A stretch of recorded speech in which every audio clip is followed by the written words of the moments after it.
There are people in your life right now who aren't safe to trust, not because they show it on their face or hurt you loudly, but because they hide their danger behind charm, helpfulness, and quiet manipulation. Carl Jung didn't just study the mind, he studied what people conceal, and he made it plain that the most dangerous aren't the loud offenders, but the subtle distortions who blend in, perform care, and quietly dismantle you from within. They don't always shout or abuse, sometimes they smile, which is why you miss the signs. And why Jung focused on the persona and the shadow, because people rarely reveal who they are. They present what they believe will work, and if you're not aware, you'll pour time, energy, trust, even love into someone who was never safe. So he outlined 6 patterns, 6 masks. 6 psychological types that seem harmless at first, but slowly undo you if you're not awake. 1. The chronic victim. This person never owns their part. Everything is someone else's fault. That, always suffering, always attacked, always wronged. You feel compassion, you help, you invest, but Jung saw that permanent victimhood often hides manipulation.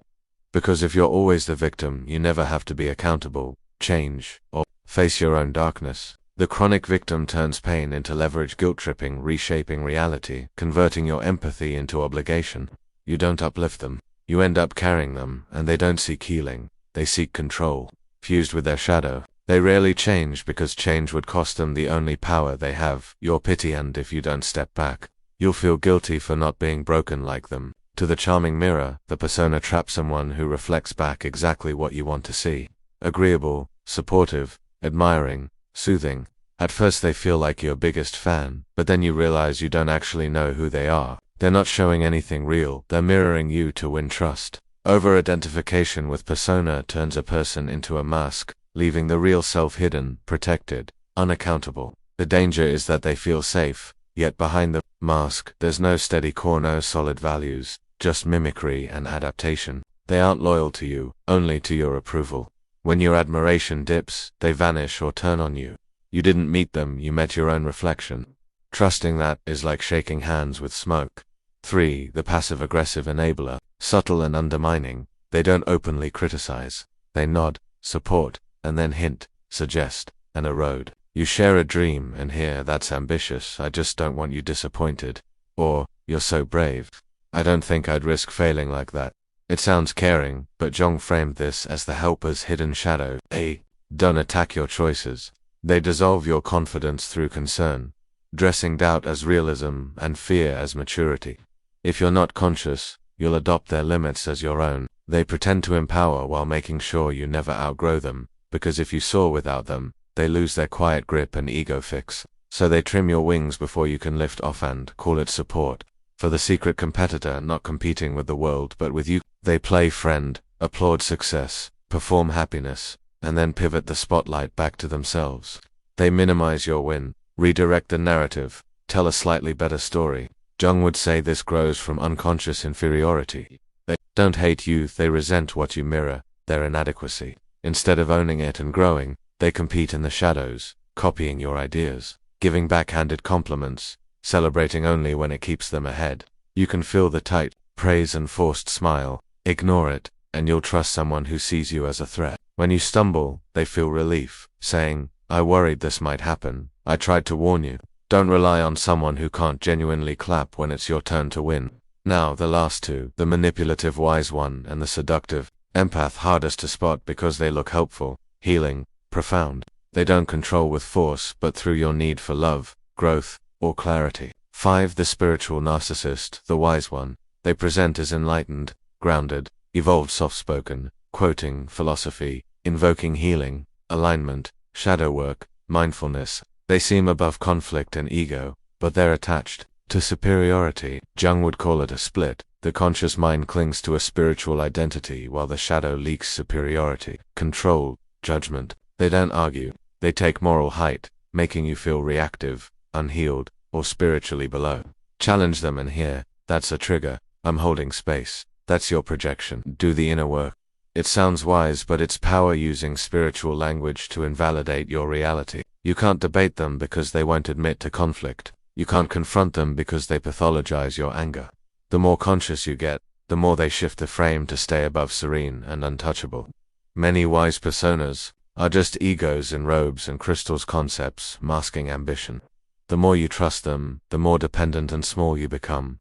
They don't want equals, only disciples, not healers. Authority. Don't mistake stillness for depth when it's performance. 6. The empath who ends up in control. Jung wrote about projection, casting our needs and wounds onto others. This empathic controller masters it. They feel everything: energy, moods, micro-expressions. They cry, comfort, and make you feel deeply seen. At first it feels like connection. Over time it becomes control via sensitivity. You manage yourself around them, dampen your reactions, and withhold frustration because that energy affects me. Soon you're not expressing, you're regulating them. They've trained you to hold their pain as your duty, Jung warned. That extreme sensitivity can be unprocessed chaos, projected outward, demanding the world organize around their wounds. Empathy turns toxic when they seek safety at your expense. If you can't provide it, they break down and you're the villain. Cold, insensitive, unstable, the cause of their spiral. But it's their spiral. They never learn to hold it, so they hand it to you. If you're not careful, you'll spend months or years regulating someone who won't take responsibility. You'll mistake chaos for depth, sensitivity for purity, control for closeness, until your identity wraps around their storm. That's not love. It's psychological submission. Jung's advice: walk away. They won't admit danger, they'll say they just feel too much. If you're not rooted, you'll believe their pain is your fault. It isn't. The deeper warning is this: they never met their shadow, so they make you carry it. They never confronted manipulation, so they project it. They never admitted their need for control, so they control in the name of love, support, or wisdom. They're not rare. They thrive where boundaries are weak. The safeguard is self-awareness. The mask: hear what isn't said, and leave before you need proof. Once you see it, you can't unsee it. Beyond the list. Here's why you attract them and how to stop. You're mirrored, not punished. You attract what you haven't integrated. If manipulators circle you, a part of you fears standing in truth. If victims surround you, a part of you needs to be needed. If performers betray you, you still worship approval over inner clarity. The shadow draws the mask. Your shadow is what you repressed parts labeled too much, selfish, intense, unlovable, so you buried them and became nice, helpful, agreeable, emotionally literate. The trade-off: you lost your edge, instincts, and guard. Repress anger and you tolerate disrespect. Repress intuition and you miss red flags. Repress self-protection and you let in performers who consume you. Jung didn't want you cold, he wanted you whole. Stop pretending your love is limitless, your patience infinite, your trust free. Not everyone deserves access, especially the unconscious. Some people aren't learning, they're repeating same patterns. New vocabulary. Choose inner alignment over outer harmony, or you'll keep bending for people who won't stretch. What to do now? Audit your circle: who drains, confuses, or makes you and if someone always needs context to treat you right, they're dodging accountability. Let them go quietly and without guilt. Let your shadow speak, say no, get angry, question intentions. Your shadow protects you and remembers who you are when you're being gaslit. One does not become enlightened by imagining figures of light, but by making the darkness conscious. Integrate the part that can walk away and say, I'm not available for this anymore. Stop explaining. People worthy of your energy won't need justifications. The toxic will demand explanations, guilt trip you, and paint you as the problem. Let them become so grounded their fog can't slow you.